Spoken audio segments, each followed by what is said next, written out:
Bonjour à toutes et à tous, c'est Hermès, j'espère que vous allez bien. Bienvenue dans les rois du Bitcoin. Première vidéo de ce mois de novembre. Nous sommes le mardi 2 et donc je posterai cette vidéo dans la foulée même. On va parler du Bitcoin aujourd'hui, on va parler de l'Ethereum, on va parler de deux petites crypto-monnaies, voire trois, mais on va en parler de deux crypto-monnaies, Audius et Komodo. Je vais faire juste un tout petit aller-retour sur Immutable X, que vous avez peut-être dû voir passer dans les actualités. C'est un nouveau protocole basé sur Ethereum. Concernant les NTF, j'aimerais qu'on en parle. Il y a une ICO qui est en train de se préparer. On va juste en parler 3 minutes. On parlera également de la big news avec Facebook qui devient méta par rapport à une holding ou un univers de métaverse. Donc pour moi, ça veut dire quoi psychologiquement parlant? C'est que tous les ingrédients commencent à se mettre en place et toutes les planètes commencent à s'aligner pour pouvoir passer en mode bulle et excès final. Et on en parle tout de suite.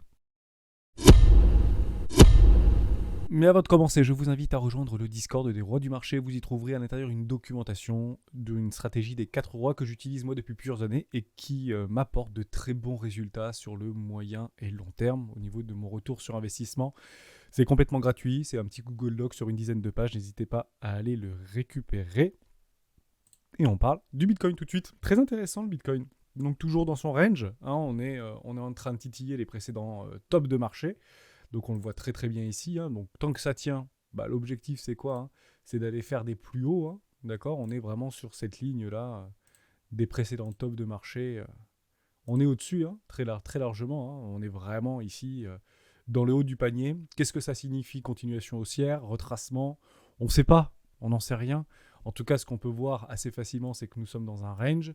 La direction a été donnée pour moi, et j'en parle depuis plusieurs vidéos, vers le nord. Donc pour moi, c'est de la continuation haussière. Depuis quand? Depuis qu'on a eu cette période de distribution qui a été confirmée ici, avec un énorme double top en weekly, voire en monthly, qui a été annulé avec ces W là et cette réaccumulation juste au-dessus d'une zone de rechargement d'achat moyen terme ou long terme. D'accord. Donc beaucoup d'acheteurs ici frustrés de ne pas avoir pu acheter parce qu'ils attendaient beaucoup d'ordres ici, on l'avait vu dans la précédente vidéo. Donc ça a été repoussé vers le nord. Petit pullback qui vient parfaitement chercher ses lignes de coût. Continuation haussière. La tendance long terme est haussière. Voilà. Alors peut-être pas très long terme, mais moyen long terme. En tout cas dans les semaines et mois à venir, la tendance a été donnée. Allez, long terme. Le petit signal, entre guillemets, des institutionnels pour bien confirmer une tendance haussière, c'est d'avoir breaké et cassé et clôturé ici, en daily, au-dessus du précédent ATH. Voilà. Donc on a clôturé le mois historiquement le plus haut jamais eu sur le Bitcoin. On a clôturé en daily au-dessus des ATH précédents. Là, on revient faire un petit tour en fait dans notre range précédent. C'est pas très grave. En tout cas, pour moi, le signal a été donné. Est-ce que ça veut pas dire que le Bitcoin va faire un petit retracement aux 50 000 et de repartir? Moi, je suis toujours dans cette idée-là. Moi, je pense que le Bitcoin devrait à minima, et je l'espère, et ce sera bon pour le marché, de voir un Bitcoin revenir sur les 53, 52, 55, 50 000 dollars. Pourquoi? Parce que ça permettrait de sortir beaucoup d'acheteurs qui sont entrés massivement depuis le 6 octobre. On en parlait également précédemment. Parce que si jamais on ne fait pas ça, et c'est possible hein, qu'on ne fasse pas ça, on peut très bien partir tout de suite, boum, on repart. Le problème, c'est que notre continuation de bull run, si continuation de bull run il y a, sera plus court, tout simplement. Hein, si on fait plus de retracement et qu'il n'y a plus de dip, entre guillemets, et on fait ça, et on fait des tout petits trucs comme ça, et qu'on repart, et on fait des petits trucs comme ça, à un moment donné, ça ne durera pas longtemps. D'accord? Ce ne sera pas très sain pour le marché. Et le plus probable, c'est de faire quoi? C'est de faire ça, ça et ça. Voilà, derrière. Et ça, ce sera très brutal. Plus c'est brutal et agressif vers le haut, plus c'est agressif vers le bas. Hein, d'accord? Alors, est-ce qu'on peut donner une date? Est-ce qu'on peut poser des bottoms en hiver et faire des jolis rallyes au printemps? Ou est-ce qu'on peut signer notre top de marché comme il s'était passé en 2017, en décembre 2017, janvier 2018? Bonne question. En tout cas, je prendrai des profits. Et évidemment, sur mes altcoins dans lesquels je suis investi, je prendrai bien évidemment des profits. Et si je vois que le truc ne fait que ça jusqu'au mois de décembre, fin décembre, Noël, etc., à ce moment-là, je dirais ok, on va réfléchir à différemment parce que ça veut dire qu'il n'y a que des gagnants dans ce marché. Ça veut dire qu'il n'y a pas de perdants, à part ceux qui shortent le marché. Mais à un moment donné, arrêter un TGV lancé à 300 km/h, il faut éviter de se mettre devant. hein. On essaie de prendre éventuellement des retracements, essayer de trouver des zones de rechargement d'edge position de short, mais si ça fait que ça, bah malheureusement, ce sera puissant, court-termiste, et la chute sera violente. Pourquoi ? Parce qu'il y a toujours une chute. Donc ça, c'est côté Bitcoin. J'aime bien aussi quand je passe en... Pardon. Quand je passe en 12 heures, bah, je vois une petite figure, on en parlait précédemment. Je vais enlever ça. Je vais zoomer. Donc vous vous rappelez, je vous avais parlé d'une épaule, tête, épaule. Donc je ne sais plus trop où est-ce que je l'avais prise, cette épaule, tête, épaule. Je crois que je l'avais prise par là. Un truc un peu comme ça, épaule, tête, épaule. Et on avait bien clôturé, en fait, vous vous rappelez. Voilà, je vais la faire un peu comme ça. Je vais essayer de la tracer un peu proprement. Hop, voilà. Donc on a bien une épaule, tête, épaule. On a clôturé cette bougie en dessous de notre ligne là, de coup. Hein. C'est notre trendline, entre guillemets, notre résistance, un support. Ok. Donc on a bien clôturé en dessous. Le plus probable, c'était quoi ? Bah, c'était tout simplement de faire une espèce de pullback et de repartir avec un ratio de 1 pour 1. Ce qui a été avorté. Ça ne s'est pas passé comme prévu. Qu'est-ce qu'on fait quand ça se passe pas comme prévu ? Vous voyez, ça revenait sur les 52 000 $. Qu'est-ce qui se passe quand ça se passe pas comme prévu ? Et bien à ce moment-là, c'est pas grave. On s'adapte à ce que nous propose le marché. On s'adapte. Donc là, l'adaptation, c'est on fait rien finalement, puisque le marché ne fait plus rien. Il est dans un range actuellement. Donc on ne peut rien faire. Et le range, je vais vous le tracer très correctement. On peut prendre cette précédente, enfin il y a un petit range ici, donc on peut prendre ce précédent range là. Donc soit vous le prenez là, soit vous le prenez là. Moi je vais le prendre ici. Et je vais le prendre ici. Voilà notre range, tout simplement. Donc on voit, c'est pas grave si ça n'a pas clôturé là. Hein. On voit qu'on va chercher le haut du range, on achète le bas du range. Donc le plus probable éventuellement c'est d'aller vendre le haut du range et d'acheter le bas du range. D'accord ? On a un joli range, là, un énorme range. Je crois que ça fait combien ? Voilà. Moins 10, plus 10. Ok, plus 15%. Donc on est à nouveau dans ce range, dans un plus petit range, qu'on avait à peu près bien défini ici. Voilà. On passe, on revient. Là, on est plutôt au milieu du range, donc no man's land. Qu'est-ce qu'on peut faire ? Rien. On ne peut rien faire ici. Ça sert à rien de prendre des achats ici, ça sert à rien de prendre des ventes ici. Ce qu'on peut faire éventuellement, c'est de prendre un achat à la cassure de la TH pour dire ça y est, les planètes sont alignées. Derrière, on ira beaucoup plus haut si on clôture une bougie comme ça au-dessus ici. Ou petit fake out, ça veut dire qu'on va clôturer au-dessus et on repasse dans le bas du range. D'accord ? Ou ici, on va prendre une zone de rechargement de vente moyen terme, logique, que je vais vous tracer tout de suite. Hop, comme cela. Je vous le fais en 1000. Tac, tac. C'est pas take profit, c'est edge opposition. Voilà. Donc je peux prendre un ordre de vente ici, mettre mon stop au-dessus de la précédente structure. Hop. Ici. Et aller chercher éventuellement le bas du range.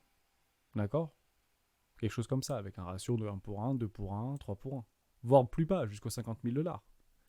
Toujours ma target. D'accord ? Voilà. Donc actuellement, qu'est-ce qu'on peut faire ? Rien. On ne peut rien faire. Tant que le marché ne décide pas où il veut aller. En fait, il peut faire ça très très longtemps, le marché. Voilà, on ne sait pas. Il faut vraiment attendre une jolie clôture, ou une clôture vers le bas, ou vers le haut. Ici, ou ici. Pour ceux qui vont se dire « Oh là là, ça part trop fort, ça part trop fort, ça part trop fort, ça part trop fort », attendez le pullback, le retest de la ligne de coup pour imaginer un achat ici. D'accord ? Tout simplement. Donc ça, c'était côté Bitcoin. Je finis par ma petite structure, on avait vu juste avant, épaule, tête, épaule. Et bien là, on dirait bien qu'il y a la même chose qui est en train de se passer. On peut très bien imaginer ici qu'on a une épaule, tête, épaule, inversée cette fois-ci. Voilà. Donc c'est courant. Donc on a une épaule, tête, épaule avortée, d'une épaule, tête, épaule inversée. Le ratio est toujours le même. Si on vient à clôturer au-dessus ici, donc si on vient à clôturer dans notre zone de rechargement de vente moyen terme, le ratio, cette épaule, tête, épaule inversée, sera confirmé et le ratio serait de 1 pour 1. Retour sur les 70 000 $, chiffre rond psychologique. Voilà. La question est la suivante, et je répondrai à une question d'un membre dans le Discord qui m'a posé. Je vais y répondre. Comme ça pourra aider tout le monde. On peut très bien imaginer qu'on vient faire ce genre de choses. On vient chercher là, et on redescend en bas. D'accord ? Voire beaucoup plus bas pour sortir énormément de vendeurs agressifs ou d'acheteurs agressifs, et après de repartir. D'accord ? Et là, on sera sur quelque chose de très frustrant pour les traders de tendance. C'est ce qu'on appelle je sais plus comment ça s'appelle ce biseau. Un biseau ouvert. Je sais pas si vous voyez ce que je veux dire. C'est un truc qui est comme ça. Voilà. Ça, c'est le pire. Pour les traders de tendance, c'est horrible d'avoir ça parce qu'on ne sait pas où on prend les ordres. Et les ratios sont colossaux. Voilà, moins 30, plus 30, etc. Donc on n'espère pas voir ça. On espère pouvoir voir une continuation haussière complètement normale. Voilà, ça c'est quand même plus sympa. Ces espèces de triangles biseau ascendant-descendant, ça arrive. Mais généralement, c'est là où il y a le plus de ce que moi j'appelle la machine à laver. Voilà, machine à laver. On verra bien. C'est comment détruire son capital en quelques semaines. Voilà. Et je crois qu'on est en train de le préparer, ça. Cette étape psychologique d'incertitude et d'extrême incertitude, ça peut se traduire par ce type de choses. Donc le mieux, c'est quoi ? De travailler sur des targets totalement réalistes, notamment de revenir sur notre volume profile, ici, aller chercher nos trous du volume profile en weekly, qu'on va retrouver ici. Voilà. Ici, magnifique trou. Ici, magnifique trou, sur les 50 000 $ ou les 43 000 $. Positionné d'ailleurs dans ma zone de rechargement d'achat moyen terme des ordres ici, ou ici sur un retracement complètement normal. Hop, hop, hop, hop, hop. Ici, pourquoi pas ? Pourquoi pas ? Mais malheureusement là, on peut rien faire. On ne peut rien faire. Ça, en fait, pour résumer, très simplement, ça se voit bien en weekly. Et je finirai là-dessus sur le Bitcoin, on reprendra demain autre chose. En fait, au même titre qu'ici, c'était impossible d'agir, en fait, ici, c'est impossible d'agir. On ne sait pas où va le cours. Ici, tout le monde était plutôt moins bullish.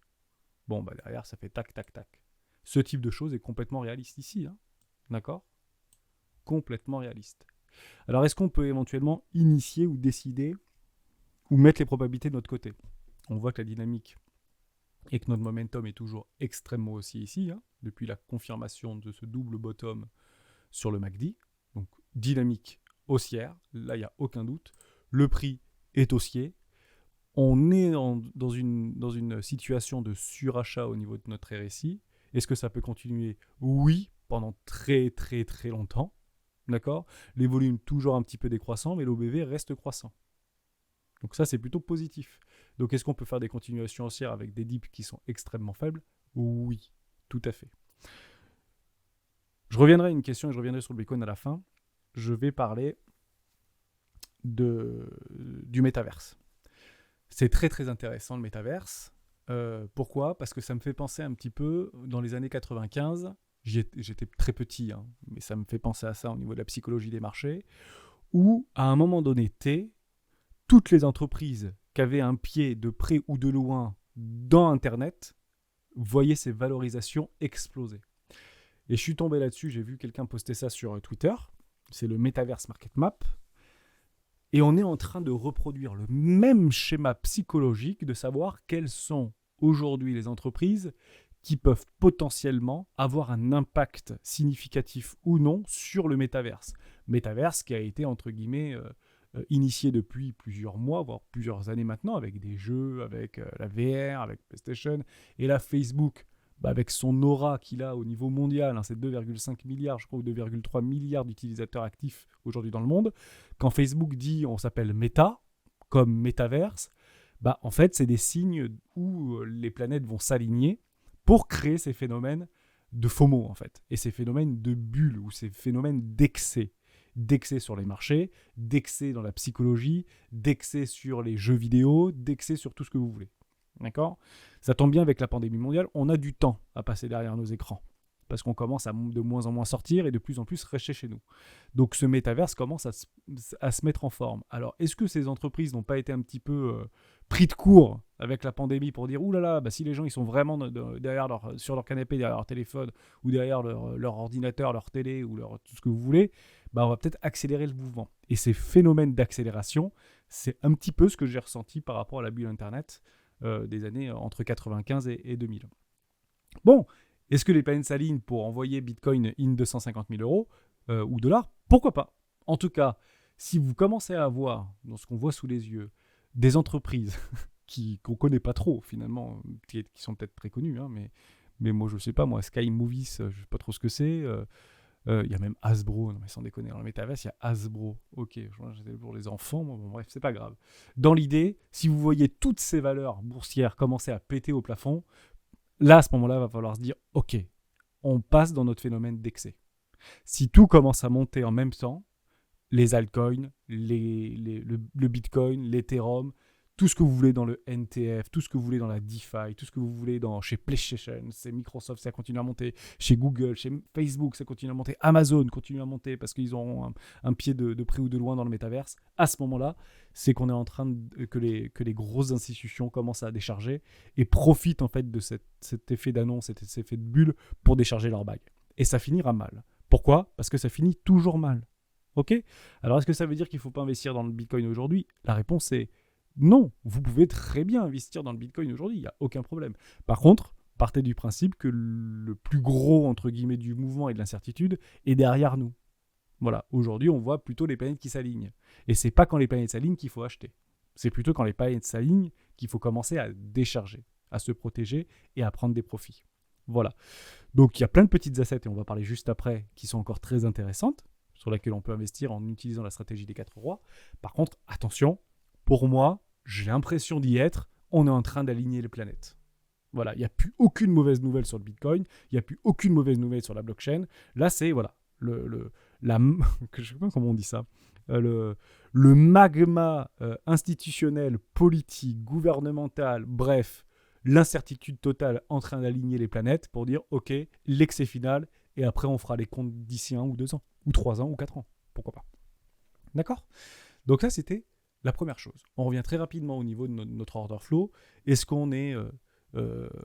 nos spreads sont délirants? Est-ce que notre funding est délirant? Ben oui, ça commence à monter et ça reste encore très très haut. Il va falloir décharger le bus à un moment donné. Alors on peut très bien aller à 70 000 redescendre ou aller à 65 000 et redescendre. Mais à un moment donné, on ne peut pas rester avec des situations de funding qui coûtent en fait très très cher. Hein, en levier. Pourquoi? Parce qu'en fait, quand vous avez un funding positif comme ça, vous payez une partie de votre position pour payer en ce qu'on appelle le funding. Quand vous êtes en achat, quand vous êtes en long, vous payez. Par contre, quand vous êtes rouge ici quand c'est rouge, ici quand c'est rouge, donc quand le funding est négatif, ce sont les shorters, les vendeurs agressifs qui payent, en fait, pour ceux qui long, tout simplement. Donc ici, c'est plus rentable de long le marché, ici, et ici, c'est plus rentable de short le marché. Pourquoi? Parce qu'en fait, ce sont les longs qui payent les vendeurs. Voilà, tout simplement. Donc c'est pour ça que généralement, les institutionnels n'aiment pas trop accéder des leviers comme ça, alors même si c'est encore très faible, hein, d'accord? On peut retrouver des choses un peu comme ça ou des choses un peu comme ça. Là, ça commence à être très très cher. Et vous le voyez, généralement, ça ne pardonne pas hein, quand les fundings sont très très élevés. D'ailleurs, ça ne pardonne pas. D'accord? Jusqu'à temps qu'on retrouve une dégressivité et la possibilité d'aller shorter le marché. Et là, c'est les shorts qui payent, tout simplement. Donc on peut l'utiliser, hein, ces situations de funding ou de spreads hein, qui sont relativement élevés. Ça me fait penser à répondre à la question de notre ami. Je vais la reprendre. Que pensait Ordre Put alors, je résume. De placer des ordres d'achat, de vente pardon, à 70 000 $. Le mur d'achat des 52 à 54 serait-il simplement des ordres d'impulsion pour que le marché FOMO jusqu'à cette target des 70 000 € ou 70 000 $? Les spreads sont-ils suffisamment insupportables aux whales pour tirer le marché sous les 54? Alors les spreads, non. Les spreads, on s'en fiche. En fait, les spreads, c'est plutôt c'est la différence entre le prix du marché futur par rapport au spot. Par exemple, Binance perpétuel en USDT est supérieur en ce moment, et on le voit bien, hein, nos spreads sont très largement positifs par rapport au prix spot du Bitcoin, d'accord? Prix spot par rapport au futur. Donc ça, c'est les spreads. Par contre, ce qu'on peut parler, c'est est-ce qu'aujourd'hui le funding, ça veut dire le coût d'achat des dérivés aujourd'hui en achat de longue par rapport à nos whales, est-il trop important? J'ai envie de dire, il est toujours trop important. Voilà. Généralement, les whales prennent des longues ici, prennent des longues ici, prennent des longues ici. Quand en fait, c'est gratos, voire quand elles sont payées pour le faire. Les whales prennent généralement pas beaucoup de positions de longue ici. D'accord? Même s'il y en a, hein. On le voit bien ici que ça a fait boum. Hein, mais ça, c'est pas de l'achat de longue. Ça, c'est de l'achat spot. Et c'est ici, en fait, que... Comment il s'appelle Elon Musk, pardon, et de Tesla. Elon Musk avait pris ses achats ici. Il avait annoncé, pardon, ses achats. Il en avait acheté en janvier, mais il avait annoncé ici avoir acheté pour 1 milliard de Bitcoin. Boum. Et ça, bah, malheureusement, ceux qui prennent des longues, c'est pas les baleines. D'accord? C'est plutôt les particuliers qui vont faire du levier x100, x30, x50. D'accord? Et là, c'est insupportable, en effet, pour les whales. Mais même ici, hein, pour moi, c'est déjà insupportable pour les whales. Les whales n'achètent pas ici. Hein. Les whales, en fait, protègent leur position ici. Voilà. Par contre, elles pourront très bien acheter en spot, le spot ici. Et on l'a vu, hein, que les baleines achetaient en spot sur nos indicateurs. J'avais fait une vidéo la semaine dernière par rapport à ça. Donc, est-ce que c'est trop insupportable? Non, c'est jamais trop insupportable. Est-ce que le prix peut encore monter? Totalement. Mais on voit que le ratio long, et je vous le montre une dernière fois, mais ça commence à être